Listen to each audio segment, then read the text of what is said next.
नमस्कार दोस्तों, कलयुग के चमत्कार संतों की वाणी में आप सबका स्वागत है। दोस्तों, आज हम सुनेंगे संकट चतुर्थी की कथा, जो कि इस बार 10 जनवरी दिन मंगलवार को ये व्रत रखा जाएगा।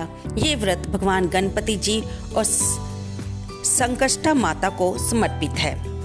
आइए इस व्रत की हम कथा सुनते हैं।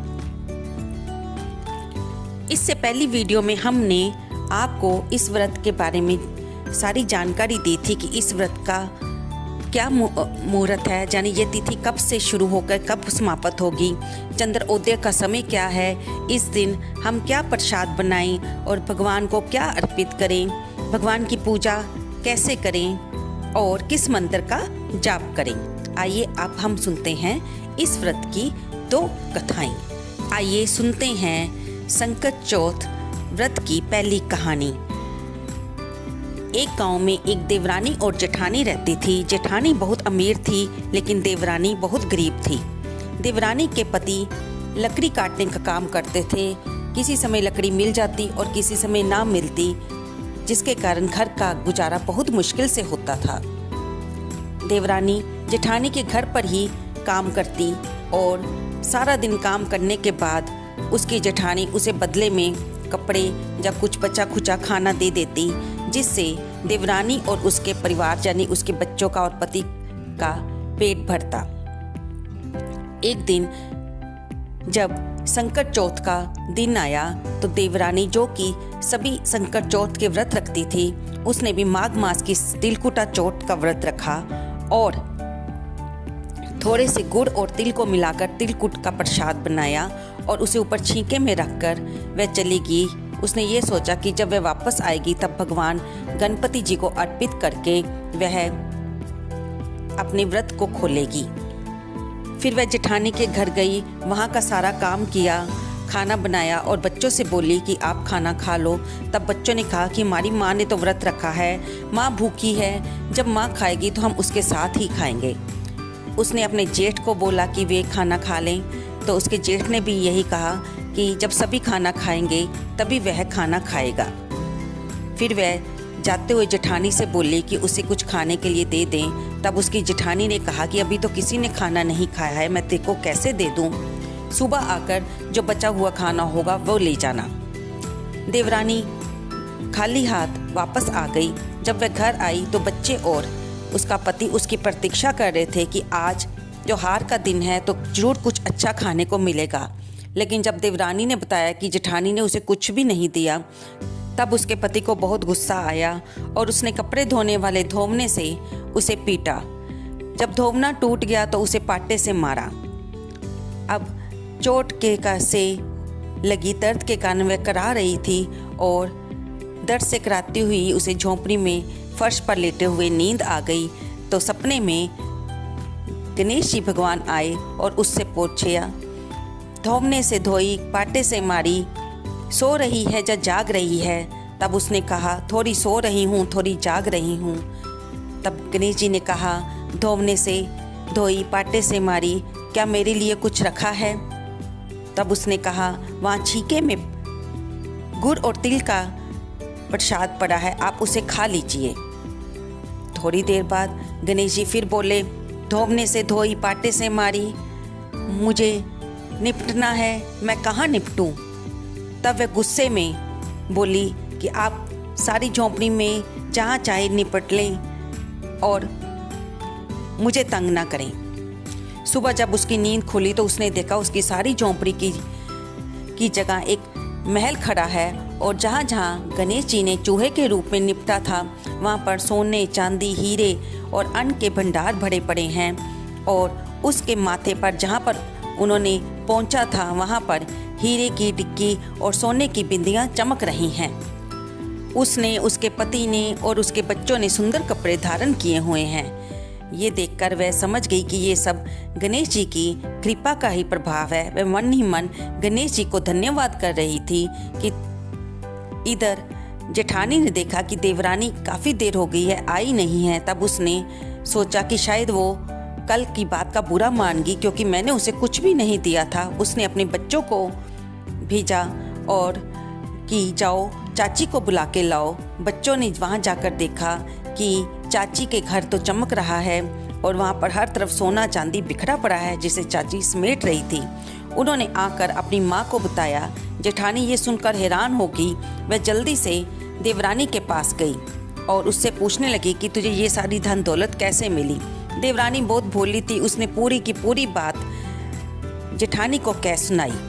अब जेठानी के मन में खोट आ गया और वह आते ही अपने पति से बोली कि आप भी मुझको धोमने से मारो और फिर पाटे से मारो।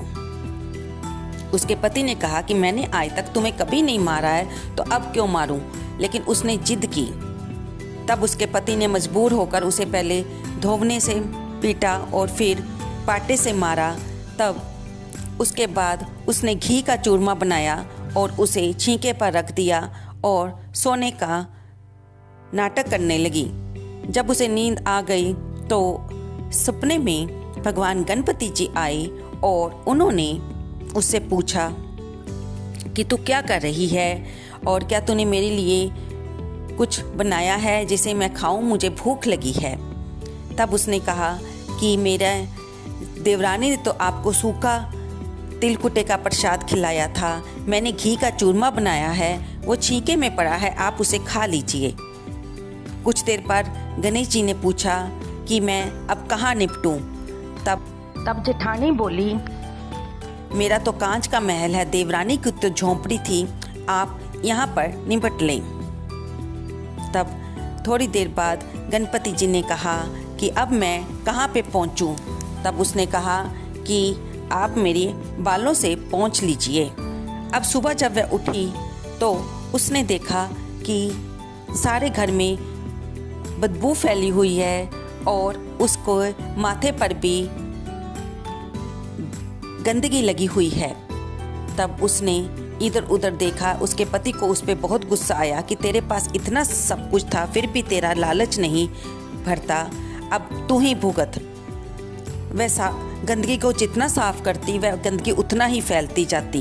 वह तंग आ गई। तब उसने गणेश जी से प्रार्थना की कि आपने मेरे साथ ये क्या किया, आपने देवरानी को तो इतना कुछ दिया और मुझे गंदगी दी, जबकि मैंने देवरानी से ज़्यादा आपको घी का चूरमा खिलाया था। तब गणेश जी ने उसे स्वप्न में आकर कहा कि तूने तो लालचवश ऐसा किया था, जबकि तेरी देवरानी जो कि मेरा हर संकट चौथ का व्रत रखती है और मुझे श्रद्धा और विश्वास से भोग लगाती है, लेकिन तूने तो लालच के कारण ऐसा किया, तभी तेरा ऐसा हाल हुआ। तब उसने गणेश जी से प्रार्थना की कि आप अपनी ये माया समेटें। गणेश जी ने कहा कि अगर तू अपनी सारी जायदाद में से आधा हिस्सा अपनी देवरानी को दोगी तभी ये गंदगी साफ होगी। तब जेठानी ने देवरानी को बुलाकर सारी जायदाद का संपत्ति का बंटवारा किया, लेकिन उसने एक मोहर से भरी हुई हांडी जो कि चूल्हे के नीचे पड़ी थी उसको दबा रहने दिया कि इसके बारे में तो कोई नहीं जानता। लेकिन गणेश जी तो अंतर्यामी हैं। जब ऐसा करने पर भी जेठानी के घर से गंदगी साफ ना हुई तो उसने गणेश जी से दोबारा पूछा। गणेश जी ने कहा कि तूने जो मोहरों की हांडी छिपा रखी है उसका भी बंटवारा करो, तभी ये मैं अपनी माया को समेटूंगा। तब जेठानी ने गणेश जी से क्षमा की प्रार्थना की और उनसे कहा कि मैं अब ना केवल मोहरों भरी हांडी का बल्कि जो सुइयां हैं उनका भी बंटवारा करूंगी। और उसने देवरानी को बुलाकर अब हांडी मोहरों जो से भरी हुई हांडी का भी बंटवारा किया और सुइयों का भी बंटवारा किया। ऐसा करने के बाद गणेश जी ने अपनी माया समेट ली और उसका घर फिर पहले की तरह हो गया। जैसे गणेश जी ने देवरानी को संकट चौथ का व्रत रखने पर उसको धन दौलत दी, उसके घर अन्न के भंडार से ही भरे, वैसे ही वे हम सब पर कृपा करें और इस कहानी को कहते सुनते हुंकारा भरने वाले को भगवान गणपति जी अपनी कृपा प्रदान करें। अब हम सुनेंगे इस संकट चौथ व्रत की दूसरी कथा। एक बार विपदाग्रस्त देवता लोग भगवान शंकर के पास गए। उस समय भगवान शिव के सन्मुख स्वामी कार्तिकेय तथा गणेश जी विराजमान थे।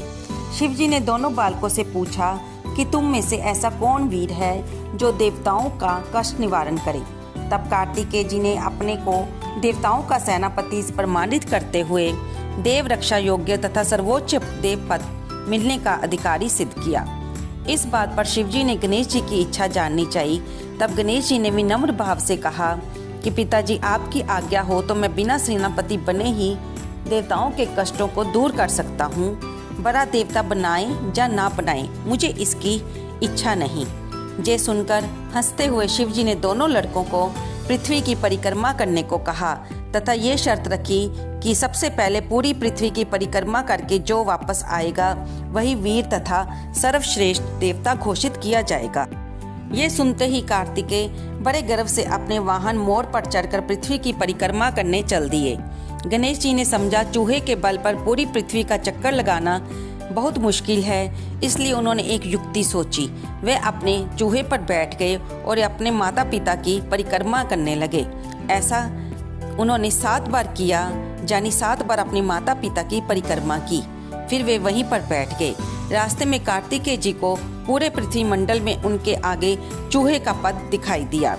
परिक्रमा करके लौटने पर निर्णय की बारी आई तो कार्तिकेय जी गणेश पर कीचड़ उछालने लगे तथा अपने आप को पूरे भूमंडल का एकमात्र पर्यटक बताया। इस पर गणेश जी ने शिव जी से कहा कि माता पिता में ही सारे तीर्थ निहित है, इसलिए मैंने आपकी 7 बार परिक्रमाएं की हैं। गणेश जी की इस बात को सुनकर समस्त देवगणों तथा कार्तिकेय ने सिर झुका लिया। तब शंकर जी ने उन्मुक्त कंठ से गणेश जी की प्रशंसा की तथा आशीर्वाद दिया कि त्रिलोक में सर्वप्रथम तुम्हारी पूजा होगी। तब गणेश जी ने पिताजी की आज्ञा अनुसार जाकर देवताओं का संकट दूर किया। जिस शुभ समाचार जानकर भगवान शंकर ने ये बताया कि चौथ के दिन चंद्रमा तुम्हारे मस्तक का सेहरा बनकर पूरे विश्व को शीतलता प्रदान करेगा। जो स्त्री पुरुष इस तिथि पर तुम्हारा पूजन तथा चंद्र अर्घ्य दान देगा, उसका त्रिविध ताप यानी दैहिक, देविक, भौतिक दूर होगा और ऐश्वर्य, पुत्र, सौभाग्य को प्राप्त करेगा। ये सुनकर देवगण हर्षातिरेक में प्रणाम करके अंतर ध्यान हो गए। तो दोस्तों, ये हमने संकट चौथ यानी कि गणेश चतुर्थी की 2 कथाएं सुनी, जिसमें भगवान गणपति जी और संकटा माता की पूजा की जाती है। पुत्रवती माताएं पुत्र तथा पति की सुख समृद्धि के लिए व्रत रखती हैं और भगवान से अपने सभी संकट को हरने की प्रार्थना की जाती है। दोस्तों, आपको ये कथा कैसी लगी? कृपया इसे लाइक करें, शेयर करें और कमेंट करें। इस कथाओं को सुनते, कहते, पढ़ते और हुंकारा भरने वाले को भगवान गणपति जी उनके सभी संकट हरें और माता संकटा माता का उन्हें आशीर्वाद प्राप्त हो। धन्यवाद दोस्तों।